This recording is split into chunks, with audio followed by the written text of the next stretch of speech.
오늘 은혜 나눌 하나님 말씀 먼저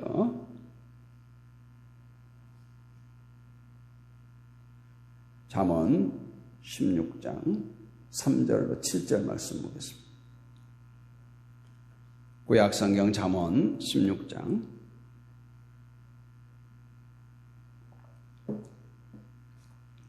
잠언 16장 3절로 7절 말씀 우리 다 같이 읽겠습니다. 너의 행사를 여호와께 맡기라. 그리하면 내가 경영하는 것이 이루어지리라. 여호와께서 온갖 것을 그 쓰임에 적당하게 지으셨나니 악인도 악한 날에 적당하게 하셨느니라. 물은 마음이 교만한 자를 여호와께서 미워하시나 피차 손을 잡을지라도 벌을 면하지 못하리라. 인자와 진리로 인하여 죄악이 속하게 되고 여호와를 경외함으로 말미암아 악에서 떠나게 되느니라. 사람의 행위가 여호와를 기쁘시게 하면 그 사람의 원수라도 그와 더불어 화목하게 하시느니라. 아멘. 시편 37편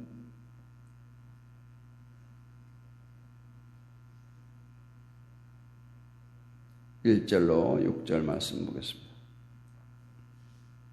시작. 악을 행하는 자들 때문에 불평하지 말며 불의를 행하는 자들을 시기하지 말지어다. 그들은 풀과 같이 속히 배임을 당할 것이며 푸른 채소같이 수잔할 것이미로다. 여호와를 의뢰하고 선을 행하라. 땅에 머무는 동안 그의 성실을 먹을거리로 삼을지어다. 또 여호와를 기뻐하라. 그가 내 마음의 소원을 내게 이루어 주시리로다. 내 길을 여호와께 맡기라. 그를 의지하면 그가 이루시고 내 의를 빛같이 나타내시며 내 공의를 정오의 빛같이 하시리로다. 아멘. 할렐루야. 날씨가 너무 덥습니다. 비가 오고 난 후에 습도도 높고 어제 정말 덥더라고요. 아버지 학교 중보기도실이 우리 한 의자 6개 정도 놓은 공간인데 에어컨을 수리했는데 가스가 없는지 안 돼요. 오히려 밖에 문을 열어놓으니까 더 시원할 정도로. 우리 교회도 에어컨이 지난해 잘 썼는데 또 지난 주일날 켜보니까 따뜻한 바람이 나와서 고쳤습니다. 아마 기기 속에서 가스가 샌 것 같다고 한철은 쓸 것이다. 그렇게 얘기하더라고요. 하여튼 이 무더운 여름 건강하시기를 바랍니다. 우리가 수영을 해보면 알 수 있는 것이 머리를 쳐들면 쳐들수록 힘든다는 거예요. 머리를 쳐들면 쳐들수록 몸은 가라앉습니다. 그래서 수영을 가르치면 자꾸 머리를 물속으로 넣으라고 해요. 그리고 호흡을 하라고 가르칩니다. 잠수는 더 어렵습니다. 정작 내가 물에 가라앉으려고 발버둥 쳐도 부력 때문에 떠오르죠. 수영을 잘하는 사람들은 몸을 물에 맡기는 거예요. 그래서 몸을 물에 맡기는 사람과 허우적거리는 사람, 수영을 잘하고 잘못한 사람의 차이입니다. 그래서 허우적거릴수록 더욱더 빠지는 거예요. 가만히 있으면 자연적으로 떠오르게 된다는 거죠. 또 우생마사라는 사자성어가 있습니다. 말 그대로 보면 소는 살고 말은 죽는다 이런 뜻이죠. 이 고여있는 저수지에 말과 소가 빠졌을 때는 말은 소보다 2배 속도로 수영을 해서 빠져나온다고 합니다. 그런데 홍수로 소와 말이 급류로 떠내려갈 때 소는 살고 말은 죽는다는 뜻이 바로 우생마사라는 의미예요.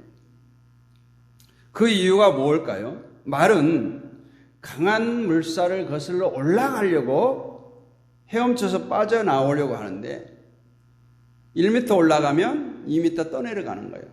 그러니까 점점 떠내려가서 결국 나중에 힘이 빠져서 죽는다는 겁니다. 근데 소는 그 강물에 몸을 맡기고 둥둥 떠내려간다는 거예요.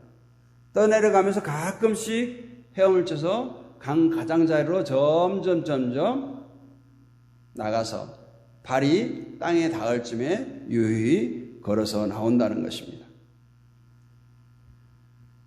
우생마사의 교훈이 뭔가? 내 힘으로 살려고 발버둥 치지 말고 맡기라는 거예요. 그런데 성경 말씀을 보니까 이 우생마사와 연관된 비슷한 말씀들이 참 많이 나옵니다. 오늘 우리가 본문 두 군데도 그런 말씀이 나옵니다. 너의 길을 여호와께 맡기라. 오늘 시편 37편 5절에 또 우리가 읽었던 잠언 16장 3절 너의 행사를 여호와께 맡기라. 너의 모든 것을 맡기라는 거죠. 베드로전서 5장 7절은 뭐라고 말합니까? 너희 염려를 다 주께 맡겨버리라. 또 시편 55편 22절에는 내 짐을 여호와께 맡겨버리라. 맡기라, 맡기라, 맡기라. 오늘 말씀의 제목이 뭡니까? 드리는 것과 맡기는 거예요. 어린 시절 가장 큰 소득원이 뭐였냐 생각해보니까 세뱃돈이었던 것 같아요. 제가 어릴 때는 용돈이라는 개념이 없었으니까 세뱃돈, 또 친척들이 방문했을 때 몇 푼 지어주는 그 정도. 근데 그것을 다 부모님께 맡깁니다. 빼앗다시피 했던 것 같아요. 그런데 그 자녀들이 성장해서 소득이 생기고 수입이 생기면 이제는 부모님에게 용돈을 드립니다. 자, 부모님께 맡긴 것, 용돈을 드리는 것 무슨 차이가 있을까요? 맡기는 것은 언제나 내가 필요하면 돌려받을 수 있어요. 드리는 것은 요구할 수가 없어요. 그런데 자세히 한번 곰곰이 생각해 보세요. 결과는 같습니다. 부모님의 마음은 맡겼던 용돈으로 받았던 자녀가 어려움을 당할 때, 경제적인 궁핍을 당할 때 다 다시 베푼다는 거죠. 여러분 얼마나 하나님께 맡기고 사십니까? 또 얼마나 드리고 사십니까? 우리는 은행에 돈을 맡기면서 그 은행장이 누군지도 몰라요. 지점장이 누군지도 몰라요. 물론 지점장이 명패가 있습니다. 관심이 없어요. 오직 창구의 그 직원만 아는 거예요. 그럼에도 불구하고 몇 천만 원 몇 억을 쉽게 맡깁니다. 왜 맡기죠? 그 창구 직원을 믿어서입니까? 그 은행을 믿기 때문에 그래요. 조금도 의심 없이 나의 전 재산을 맡깁니다. 그러면서 정작 전능하신 우리 하나님께 우리는 우리 일생을 얼마나 맡기고 삽니까? 정말 일생을 맡긴다고 하면서도 내 생명을 주님께 바친다고 하면서도 조그만 일만 닥치면 걱정하고 근심하고 의심하고 깊은 시험에 빠져서 우리는 하나님을 신뢰하지 못한 그런 때가 참으로 많습니다. 우리의 그 답답한 모습을 보시는 하나님의 마음은 얼마나 아프실까요? 나의 이 헌신이 괜한 시간 낭비는 되지 않을까? 나는 하나님께 전부를 맡겼는데 하나님께서 나를 외면하시면, 하나님께서 나를 도와주시지 않으면 어떡하지? 이러한 의심은 보내지 않습니까? 우리의 이러한 못난 모습은 전능하신 하나님, 창조주 하나님을 은행 그 직원보다도 더 못하게 만드는 비참한 현실이에요. 여러분, 전능하신 하나님이 은행 직원보다 못합니까? 하나님께 여러분 일생을 맡기시기를 바랍니다. 하나님께서는 분명히 말씀하세요. 너희의 앉고 일어서심까지 다 알고 계시고 머리털까지 세신 분이시고, 하나님께서 할 일 없어서 그러신 분이 아니에요. 하나님께서 맡기신, 하나님께 맡긴 여러분을 책임지시기 위해서 졸지도 아니하시고 주무시지도 아니하시고 눈동자같이 여러분을 지키신 줄로 믿습니다. 그래서 하나님께서 여러분이 맡긴 것만큼 책임져 주시고 인도해 주세요. 물어봅시다. 오늘 예배 자리에 맡기러 오셨습니까? 드리러 오셨습니까? 뭐하러 오셨어요? 예배 맡기러 오셨어요? 예배 드리러 오셨잖아요. 시간 드리고 몸 드리고 물질 드리고 드리러 오셨어요. 맡기는 것과 드리는 것의 차이 서두에서 조금 얘기했어요. 사람에게 맡긴다는 건 정말 맡긴 거예요. 언제든지 내가 요구하면 돌려받겠다라는 의미로 잠시 맡아달라 이렇게 맡기는 겁니다. 언제든지 요구하면 찾을 수 있어요. 그러나 드린다는 것은 드리는 순간 내 것이 아니에요. 당신 가지세요 이거예요. 당신 마음대로 쓰세요 이거예요. 내가 드린 분의 것이 되는 거예요. 내가 요구할 수도 없고 내 마음대로 이제 주장할 수도 없어요. 그분의 것이에요. 여러분 인생을 하나님께 맡겼습니까? 중요한 것은 똑같이 맡기는 건데 사람에게 맡기는 거는 맡기는 거고 하나님께 맡기는 거는 드리는 거예요. 그래서 맡기는 것과 드리는 것 구분되어진 것처럼 보이지만 똑같이 맡기지만 하나님께 맡기는 것은 드리는 거예요. 우리가 자주 그런 고백을 하지 않습니까? 하나님 나를 받아주옵소서. 나는 주님의 것입니다. 나의 모습, 나의 소유 주님께 드립니다. 하나님 나의 전부를 드립니다. 나의 생명 드리니 주 영광 위에 사용하옵소서. 우리가 많이 불렀던 찬양 아니에요? 우리 신앙 고백 아닙니까? 이런 고백을 수없이 하고 찬양하면서도 우리는 아직도 내 것인 양 움켜쥐고 있어요. 아무것도 하나님께 드린 것이 없다라는 겁니다. 아직도 우리는 내 것을 요구하고 하나님께 우리의 일생을 맡기지 못하는 입술로만 하는 사기꾼과 같은 존재들이라는 거예요. 우리 모두 더 이상 하나님께 사기꾼이 되지 맙시다. 하나님 앞에 드렸으면 전부 맡기세요. 하나님은 맡긴 만큼 책임져 주십니다. 하나님은 맡긴 만큼 책임져 주십니다. 나의 하나님, 여러분의 하나님은 어떤 하나님인가 한번 생각해 보세요.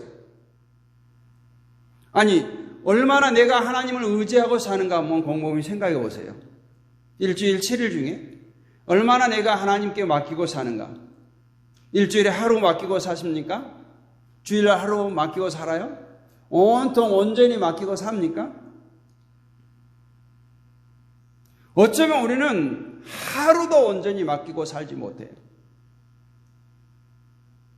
후하게 쳐줘서 예배 시간 정도 맡긴다고 볼 수 있어요. 우리 예수동행 일기 하죠. 저는 그것을 하면서 저는 그 웹사이트에다 계속 하고 있어요. 그러면 이제 다른 사람들이 볼 수도 있어요. 정말 그것을 하면서 제가 느낀 것이 있어요. 처음에는 억지로 하게 되죠. 처음에는 형식적으로 하게 돼요. 그 다음에 좀 더 지나니까 내가 여기다 옳은 답을 달기 위해서 나를 좀 통제하려고 하는 것 같아요. 밥을 먹을 때 예수님이 생각났나요? 길을 걸을 때 예수님이 생각났나요? 누군가를 만날 때 예수님을 생각했습니까? 이런 것들이에요. 그러니까 우리의 모든 삶의 현장에서 얼마나 예수님을 생각하고 사는가 하는 거죠. 일기가 뭡니까? 일기가 뭐예요? 매일 우리의 삶을 기록하는 거잖아요. 예수 동행 일기. 나는 오늘 또 예수님과 동행했는가 한 번씩 체크하는 거예요. 체크하면서 우리는 마음에 뭐가 있어요? 양심이라는 게 있어요. 하나님께서 주신 양심. 거짓으로 체크할 수 없어요. 그래서 나를 훈련시키는 거예요. 하나님께서 얼마나 나의 인생을 지배하고 계신가, 나의 삶을 통치하고 계시는가를 그 예수동의 일기 체크를 하면서 묵상해 보는 거예요. 우리가 믿고 맡기고 의지하는 하나님은 대단하신 분이에요. 말로 형용할 수 없는 분이십니다. 내 인생을 걸 만큼, 내 인생을 맡길 만큼 대단한 분이세요. 왜 그렇죠? 그분이 나를 지으셨기 때문에 그래요. 우리가 전자제품 고장나면 어떻게 합니까? 회사에 AS 센터에 전화하잖아요. 삼성 제품은 삼성에, LG 제품은 LG에 해야 되는 거예요. 반대로 하면 안 되는 거예요. 우리를 창조하신 하나님은 우리를 가장 잘 알고 계세요. 또 우리가 하나님을 의지하고 하나님께 맡긴 만큼 그분은 우리를 책임져 주십니다. 하나님이 얼마나 대단하신가. 이사야 55장 8절로 9절 말씀. 이는 내 생각이 너의 생각과 다르며 내 길은 너희의 길과 다름이니라. 여호와의 말씀이니라. 이는 하늘이 땅보다 높음같이 내 길은 너희의 길보다 높으며 내 생각은 너희의 생각보다 높음이니라. 이러한 하나님을 우리가 알지 못하는 거예요. 모르니까 자꾸 하나님을 의지하지 않는 거예요. 모르니까 하나님께 맡기지 않는 거예요.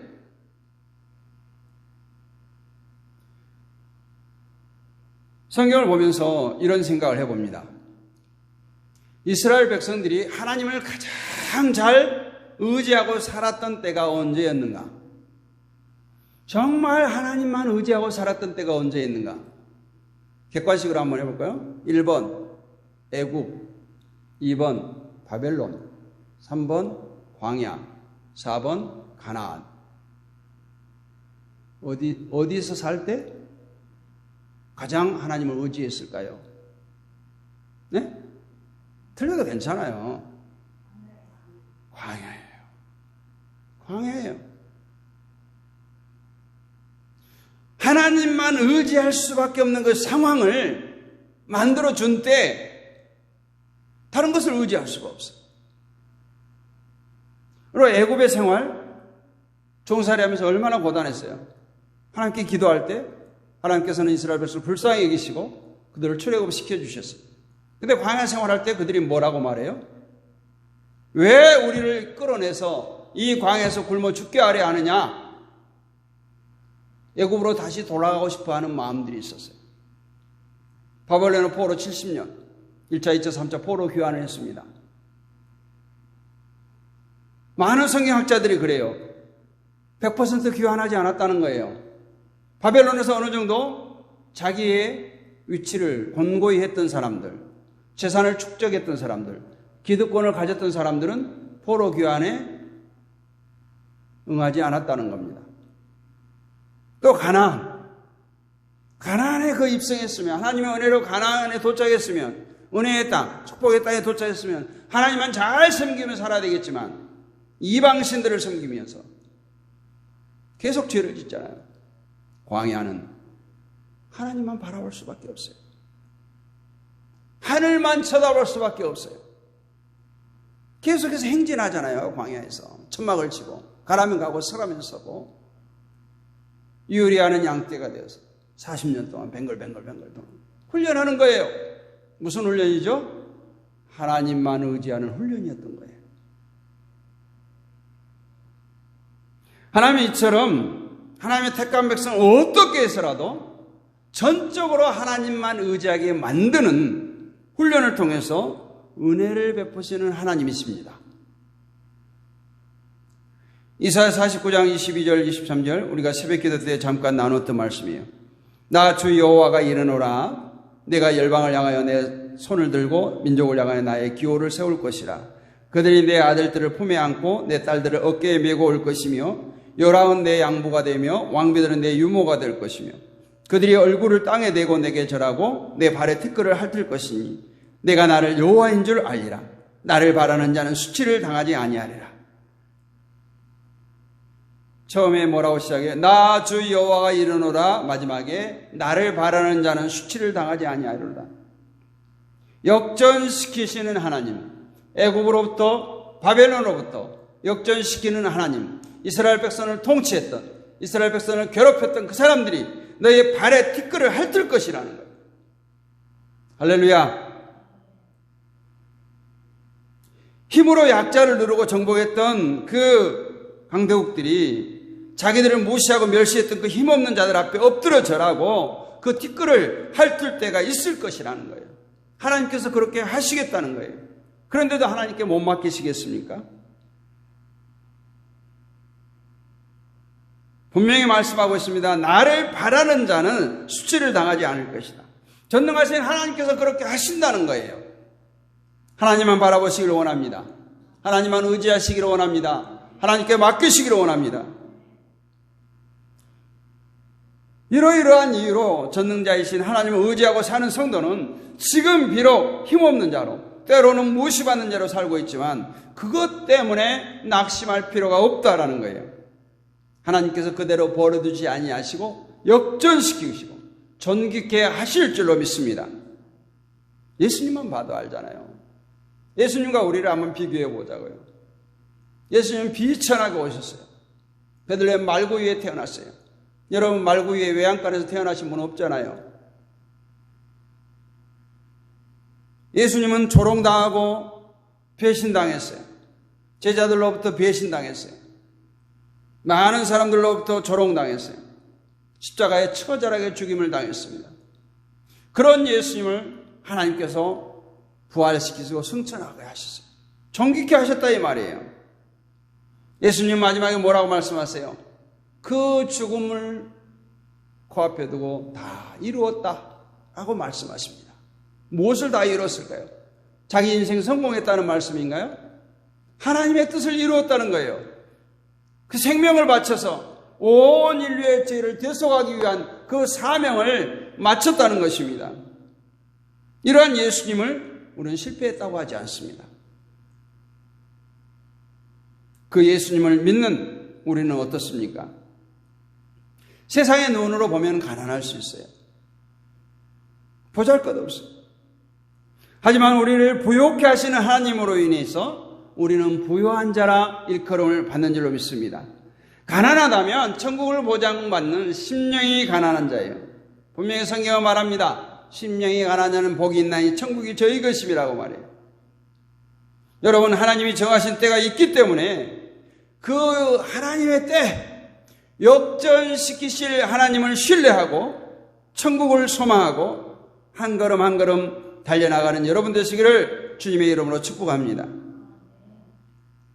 그 하나님은 어떠한 하나님이십니까? 이사야 49장 15절 16절 말씀을 봅니다.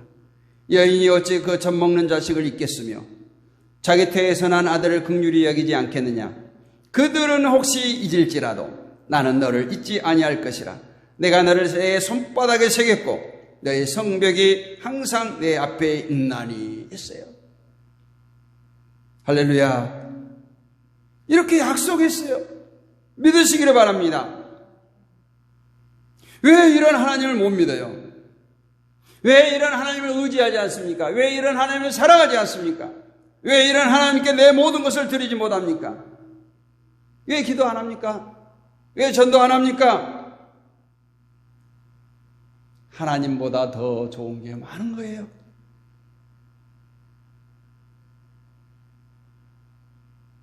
오늘 잠언 16장 3절은 분명히 말합니다. 너의 행사를 여호와께 맡기라. 그리하면 네가 경영하는 것이 이루어지리라. 영어 성경에 맡기라는 단어가 commit, 위임장 우리가 많이 쓰잖아요. 위임하는 거예요. 내 모든 권리를 포기하고 당신에게 드립니다. 이거예요. 그것이 바로 우리의 모든 일을 하나님께 맡기는 거예요. 우리의 생각이 이루어지도록 하는 길은 유일한 그 길은 여호와께 맡기는 거예요. 영혼의 중요한 문제들을 하나님의 은혜에 위임해라는 거예요. 너의 행사를 여호와께 넘겨버리라는 거예요. 내 걱정의 짐을 벗어서 하나님께 떠넘기라는 거예요. 얼마나 좋아요, 여러분. 우리가 무거운 짐을 지고 갑니다. 처음에는 갈만해요. 그러나 그 길이 길어져요. 그 길이 가파라요. 그러면 힘들죠. 벗어버리고 싶죠. 그 짐 벗어서 하나님께 맡기라는 거예요. 하나님이 맡아줄 수도 없는데 맡기라고 하나요? 맡아줄 능력이 없는데 지금 하나님께서 우리에게 맡기라고 하는 건가요? 아니잖아요. 하나님은 전지전능하신 분이세요. 전능하신 하나님께서 맡기라고 하는 것은 책임져 주실 능력이 있기 때문에 그래요. 예를 들어 내가 무거운 짐을 지고 가는데 나보다 약한 어린이가, 나보다 연로한 노인이 그 짐을 짊어준다고 하면 홀랑 벗어서 맡기겠어요? 못 맡기는 거예요. 그러나 하나님은 그러한 하나님이 아니에요. 전능하신 하나님께서 오늘 우리의 무거운 짐을 벗어서 나에게 다오 이렇게 합니다. 맡기시기를 바랍니다. 우리의 인생의 어려운 문제들을 맡기시기를 원합니다. 그럴 때 하나님께서 우리를 책임져 주시겠다는 거예요. 가장 좋으신 때 가장 좋은 것으로 은혜를 베푸시고 축복해 주실 줄로 믿습니다. 마태복음 7장 9절로 11절 말씀 봅니다. 너희 중에 누가 아들이 떡을 달라 하는데 돌을 주며 생선을 달라 하는데 뱀을 줄 사람이 있겠느냐? 너희가 악한 자라도 좋은 것으로 자식에게 줄 줄 알거든 하물며 하늘에 계신 너 아버지께서 구하는 자에게 좋은 것으로 주시지 않겠느냐? 그거예요. 우리들 육신의 자녀들이 뭔가를 요구할 때 없으면 할 수 없어요. 도적질을 해다가 그것을 채워줄 수 없어요. 그러나 우리에 있는 거 모든 것 다 주잖아요. 육신의 부모가 그럴진데 하늘에 계신 아버지께서 구하는 자에게 좋은 것으로 주지 않겠느냐? 이렇게 오늘 말씀하고 있습니다. 여러분, 하나님께 맡기십시다. 하나님께 드립시다. 드리지 못한 것이 있습니까? 좀 아까운 것이 있습니까? 아직도 하나님 앞에서 꺾기 힘든 그런 자존심이 있습니까? 내려놓읍시다. 내려놓읍시다. 그리고 그 나라와 그 의를 사모합시다. 우리가 김장할 때 배추를 푹 절여서 김장하지 않아요?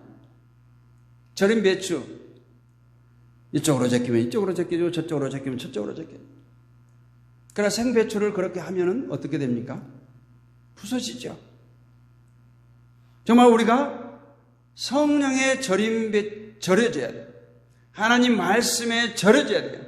그래서 하나님께서 쓰시고자 할 때 우리는 하나님께 온전히 드려요.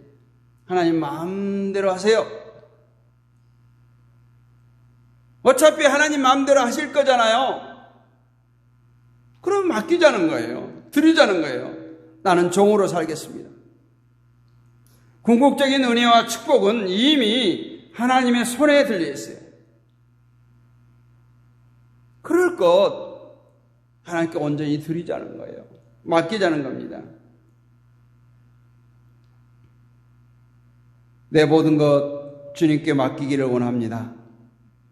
전능하신 하나님께 내 모든 것을 드림으로, 내 인생을 송두리째 드림으로 하나님께서 우리의 삶을 보장해 주시고 축복해 주시는 그런 은혜를 마음껏 누리는 저와 여러분이 되시기를 주님의 이름으로 축복합니다. 은혜가 풍성하신 아버지 하나님 감사합니다. 오늘도 귀한 말씀을 나눴습니다. 내 길을 여호와께 맡기라.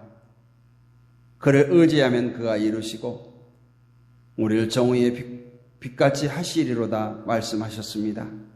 우리의 무거운 짐도 걱정, 근심, 염려도 다 주님 앞에 맡기기를 원합니다.